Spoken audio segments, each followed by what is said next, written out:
It's a joke, not a true fact, guys. Does any of you guys actually know what this is by chance? No one? It is a string with a ball. I'm kidding. It is a pendulum, guys. So a pendulum is actually supposed to free flow for 24 hours, non-stop, continuously, with no support, and every 6 hours changing direction from north to south to east to west. It's supposed to show the Earth's gravitational pull changing directions. Now ours is special for a couple reasons. Now there's only known to be 16 pendulums of this size in the world, and ours is the only one located in a cave. But ours is special for two main reasons. Now before I clarify those reasons, I do want to tell you about the history of what went on in this cave system throughout the Civil War in the 1800s. Now guys, before this cave system was called Meramac Caverns, it used to be called saltpeter cave. If you guys don't know what saltpeter is, it's a very pretty word for crystallized fat. Yes, fat food, guys. It's high in nitrogen. That's a key component that can gunpowder. So throughout the Civil War, when we were a Confederate state, the Union would set up camp down here in saltpeter cave, manufacturing that saltpeter into gunpowder, making it to bullets, and shipping it up the Meramac River to St. Louis by boat. And the words are hard. And the Confederates found out, and they were not happy, guys. So that just sent a group of raiders down here called the Poncho Raiders. And we'll know two popular gentlemen from this group, Jesse and Frank James. They joined this group and come down here and completely wipe out the Union factory. And would it be back down in Saltpeter Cave 10 to 12 years later to hide out from the law when they're doing a bunch of bank robberies. Now, you're probably wondering what that's to do with the pendulum. But being honest, has nothing to do with it, guys. This is actually a senior project built by a group of boys in the 60s. Now, being a bunch of high school boys, they did mess up a couple features. Now, if you look up, there is a hinge mount not being used closer to the entryway we walked in today. That was the original one they mounted it to. Okay, let's just clarify that. But there has been a couple blackbird sightings in St. Missouri over the past couple months. But the only way they can get in is the way we do, and that is not happening. But guys, if you do not mind, just don't pass the red light at the bottom of the ramp. As soon as you walk in, this body of water, not even a quarter mile, it goes straight into the Meramac, but I wouldn't suggest doing the same escape route they did, due to the fact that where our parking lot's located today, you would not get far, you'd run some coal pipes. I don't suggest trying. Now, I did want to note one little thing. Jesse was looked to be as a Robin Hood. The reason why I say Robin Hood is he would actually face one thing he would rob. He would look at your hands, precisely your callus size. Now, if you were a hard-working person in the 1800s, you had some calluses. So, if you are a business person, you had really soft hands. So, if you had soft hands, he was taking everything you had. But if you were a hard-working person back then, he would let you keep your savings. Now, guys, do any of you guys have any? When they first joined the Control Raiders, Jesse was as young as 14. Frank is young as 18. Now, I know that's pretty young to start some bad habits, guys, with different time of age. Now, we do have a couple artifacts on display as well. I know I said there's 26 of them, but 22 of them are in the museum now due to preservation reasons. So I do apologize. But the four here are inside of Illusion River.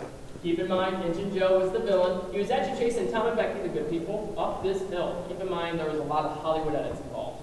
They got to the top but became cornered by Injun Joe. He started pursuing them, but one of the villagers at the bottom threw a torch up, hitting Injun Joe in the head, and he stumbled and fell upon hundreds, upon thousands of feet into the cave system, about 364 feet below the surface as well. Yes, he did not walk down at all, guys. He actually just walked into a cliff. That's why it feels like that. Now, if you follow this body of water, Illusion River, up, it goes back for another 18 miles, guys. There's over 26 miles of cave system here, and this Illusion River is fed from the surface from the point spring, if anybody's curious. Now, 8 miles up is where all the wildlife is located. There's a bat colony of 3,000 southeastern bats. There's salamanders, like cavefish, fighting scorpions, frogs, crickets, you name it. They are some could be 1,400 years. But we're going to see stalactites millions of years old. So that's why I call these babies, and I will clarify all the differences up in the junk room. But until then, it's up on, so there is a law to protect them. And it's called leave it right, as in leave it right there and do not touch it. That is the real term.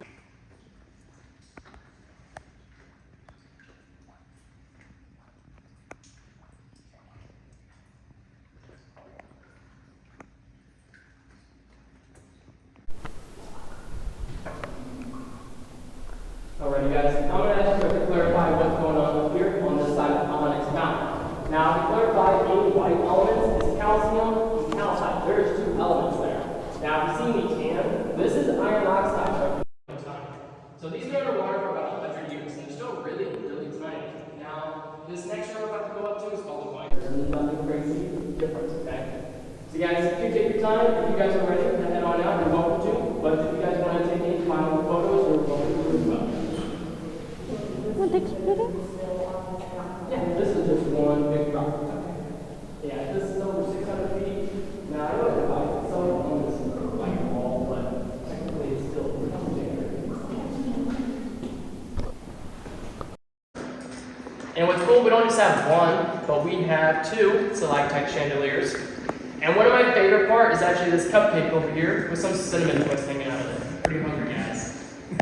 So guys, we've been doing this light show since the early 40s. In 1946, the Missouri governor came down. He was so impressed with the light show, he gifted us two things. One was a light bulb, actually projecting the American flag across the stage throughout the light show.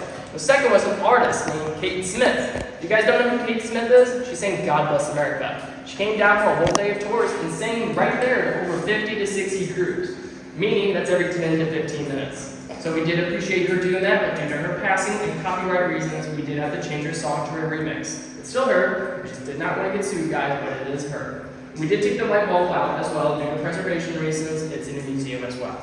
But guys, we've been doing this light show since the early 40s, and it's been in honor of our World War II veterans. If we have any military with us today who have served in the military or have any family members who have served, we thank you for all the sacrifices you made for this country. We would not be where we're at today if it wasn't for y'all. So I hope you do know this is in memory and honor of you, ladies and gentlemen. Should begin starting in about 3 seconds.